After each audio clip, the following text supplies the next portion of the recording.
El tema de la educación es un tema pendiente en todos los gobiernos del Perú, que hablan de la necesidad de invertir por lo menos el 6 o el 7% del PBI en educación.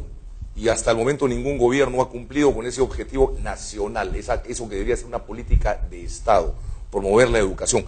Nos acompaña Guillermo Ruiz Guevara, experto en educación, uno de nuestros consultores en el tema de la educación. Guillermo, buenas noches, gracias. Ricardo, gracias nuevamente por estar con ustedes y con la hora 8. Autoestima, colaboración y comunicación son los tres pilares fundamentales de una sociedad solidaria.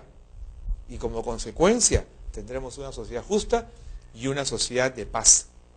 Entonces, las cosas que se dicen no se pueden soltar solamente porque la palabra me gusta o la palabra es efectista. Hay que saber explicar los cómo. Entonces tendríamos que hablar de una educación en actitudes. ¿Qué facultad de educación forma hoy maestros capaces de desarrollar una educación en actitudes? Ninguna. No, ninguna. ¿Y en el Ministerio de Educación existe algún programa para que los maestros eduquen en actitudes? Se habla de educar en valores, y aquí cometemos un grave error. Los valores como ensayo pedagógico no funcionan, no son pedagogizables.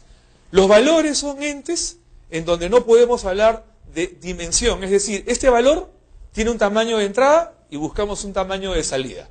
No, pues por favor, los valores no son entonces pedagogizables. Si las actitudes, tú puedes tener una actitud de entrada, evalúas al niño, al alumno, cuáles son sus tendencias, sus intereses, y conoces cuáles son sus actitudes.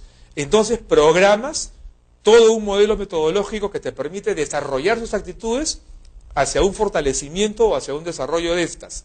Entonces tienes actitudes en proceso, las evalúas en el proceso y tienes actitudes de salida. Ahora, estas actitudes logradas, ¿qué traen como consecuencia? Que tienes una persona sólida en su autoestima, en su capacidad de comunicación y en su capacidad de ser colaborador en su colectivo. Tienes un hombre solidario. Hay una serie de habilidades sociales que se tienen que construir para lograr un ciudadano sólidamente formado en actitudes.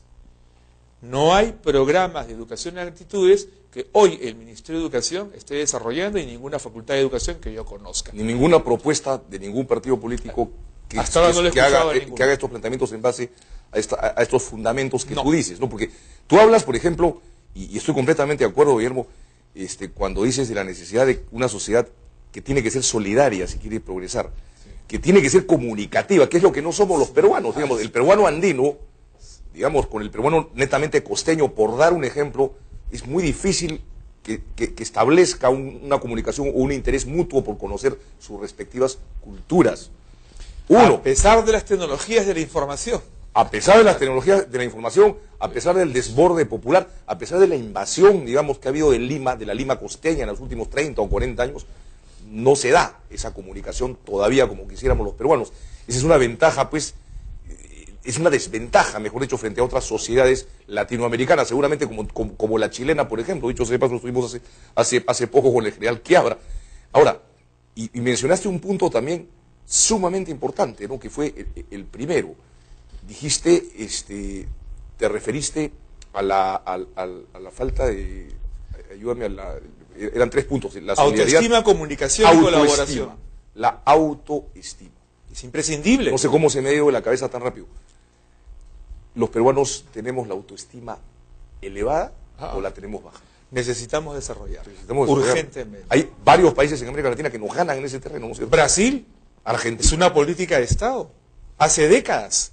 No creas que decir el país más grande del mundo fue por ahí un fraseo de alguien que se le ocurrió como una frase bonita. Es una política de Estado. Es una actitud del brasileño. Y es una actitud del brasileño. Y del mexicano también, seguramente. Bien, claro que sí. Y el estadounidense, que nos ha ganado como el sueño americano, que hoy se ha convertido en una distorsión en el pensamiento del latinoamericano. Me hacen señas, me piden un corte. Sin estas 3 condiciones es imposible, entonces, construir una sociedad solidaria. Y consecuentemente desarrollar la educación en un país.